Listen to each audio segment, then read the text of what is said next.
இங்கே நின்று பார்க்குறேன் பாருங்கள், கால் சுடுது.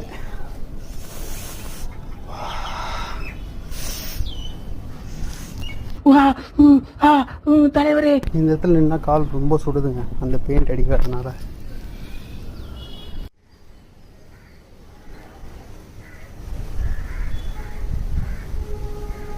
கூலிங்காக தான் இருக்குது. கரெக்டாக 11:36 டைமில் நிற்கிறேன் நான். கூலிங்காக தான் இருக்குது. நான் வந்து பார்த்தீங்கன்னா அங்கே நின்று பார்த்தேன், அந்த இடத்துல நின்று பார்த்தேன், கால் சூடு ஏறுது. இந்த இடத்துல நின்று பார்க்குறேன், உங்களுக்கு கால் வந்து கொதிக்கலை. ஸோ ஓரளவுக்கு நம்மளுக்கு இது வருத்தம் தான் சொல்ல முடியும். எனக்கு மானம், வெக்கம், சூடு, சுரணம் எல்லாம் இல்லை.